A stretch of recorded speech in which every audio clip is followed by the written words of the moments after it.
lap or two, but there's a bit of a gap still. Raikkonen currently running in 8th. Bottas is in 9th. Now, the beginning of this race was marked by an accident that took out Felipe Massa, and it looked to be Kamui Kobayashi who caused it. Let's hear from him. Well, Kamui, disappointing way to start 2014. It looks like you got tapped by Kimi Raikkonen. Well, I mean, it's very difficult to say, but definitely it's my mistake. I think in the winter test for me, without any formation of simulation, it was very difficult to handle how much we're struggling to get the grip. But definitely it's my mistake, and yeah, I think I should have braked earlier, and I really apologize to Felipe. Any problems or no problems getting actually off the line? Well, I think my position was quite narrow, tight, because I think both guys getting closer. But I mean, that's not true. I mean, I tried to stop the car, and I don't want to get any position from that position. But when I brake, I think one of the tires too cold, that we got the extra formation lap. So Kamui Kobayashi explaining that he felt it was his mistake that caused that accident, owning up to it, and sadly, of course, it took out Felipe Massa from this Grand Prix. And having seen the performance of the Williams in Bottas's hands, it's a great shame that we didn't have Massa showing us what he could do from 9th on the grid.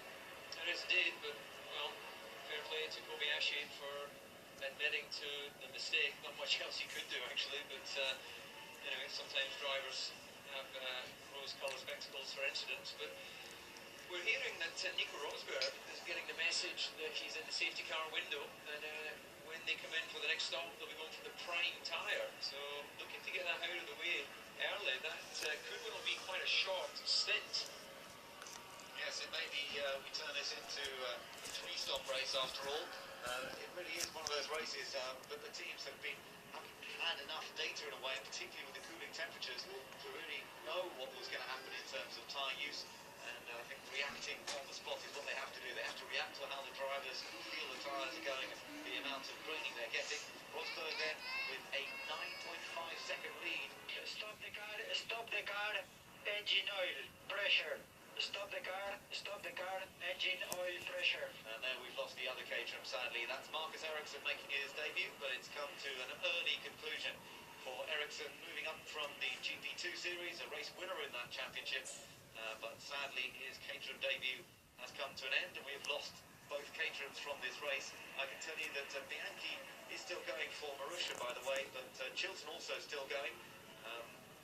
But Ericsson is now out. Well, that's just in the exit of turn 4.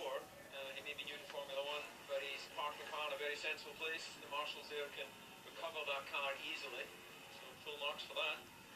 So Rosberg still in front. Is he going to take advantage of this? No, he's not. He's going to stay up there. Doesn't look as though we're going to get a safety car.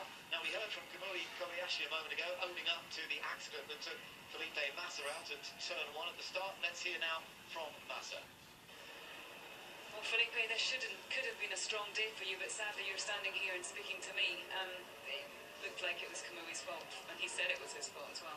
Yeah, it's a shame. I mean, I think he cannot do a start like that. Every time he will try to do a start like that, it will happen. It will be the same, you know. So it's a shame because they did a very careful start, getting to corner 1, without any problem, and suddenly you see that it's not.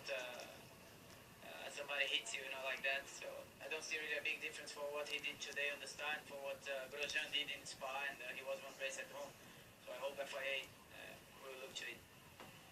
So clearly, Massa wants to see some penalties handed out. Well, it's going to be investigated after the race. We already know that that's going to happen later on. Jenson Button there, who moved up to 6th, courtesy of the first round of pit stops, sitting in behind Fernando Alonso. No change still in this group. Hulkenberg again locking up that left front, though. Same part of the track now at turn 6, David. Yeah, there is a bit of undulation in the circuit there as you go under the trees and then drop down into the apex of turn 6. And it may be an indication that their car is set up quite stiff on front roll, and that means when you go across that sort of track, that the rise in the surface, it just unloads the inside tyre. Now, Tom is with the man who can tell us a little bit more about the tyres. We're just seeing Maldonado making a pit stop. He's with Director of Motorsport for Pirelli, Paul Henry. Yeah, thanks, Ben. Paul, we're hearing drivers coming on the radio talking about grading. How surprised are you to be hearing that? It's not something we've seen over the weekend or in testing, but can happen when temperatures change. We also don't know what they've maybe done on the cars as well over the period of time we've been here. Mainly, I say, I mean,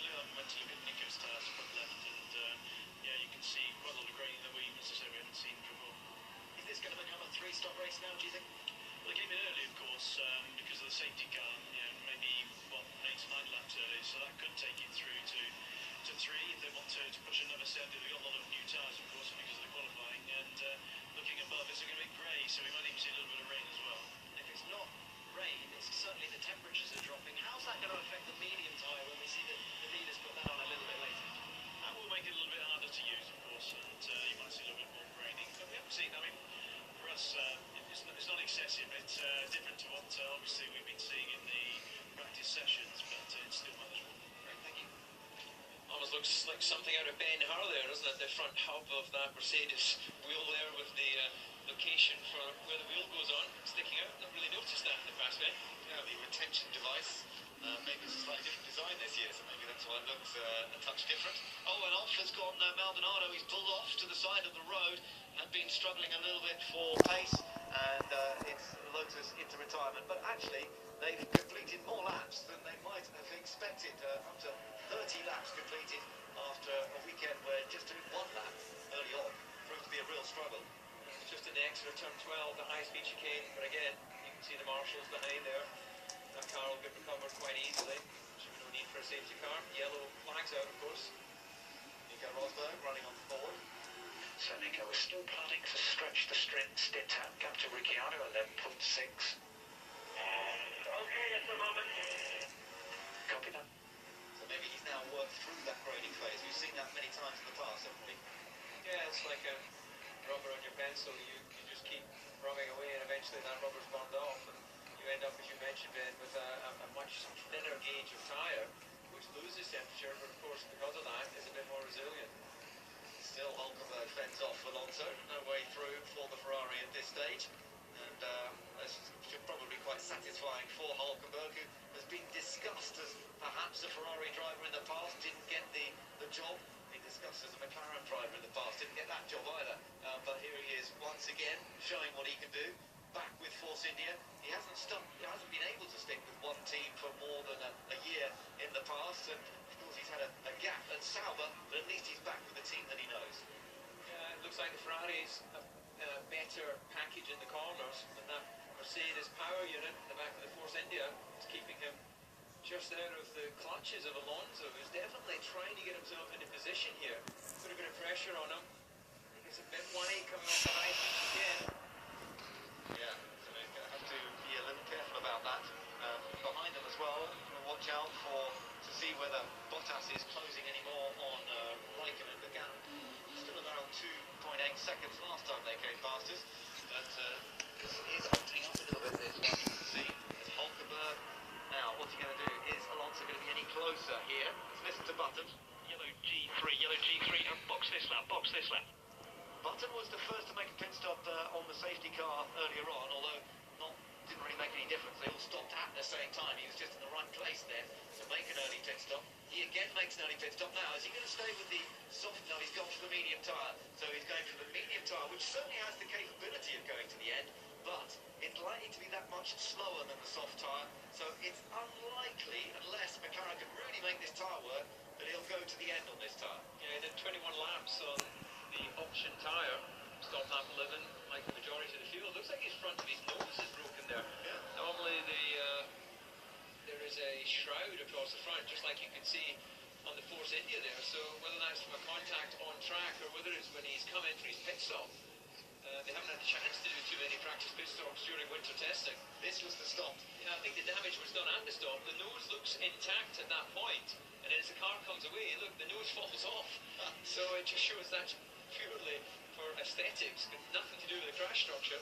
And Jiminson, well, getting a bit of air cooling on his feet now. Yeah. But obviously that one hadn't been thoroughly thought through. There's a bit of flex on the jack.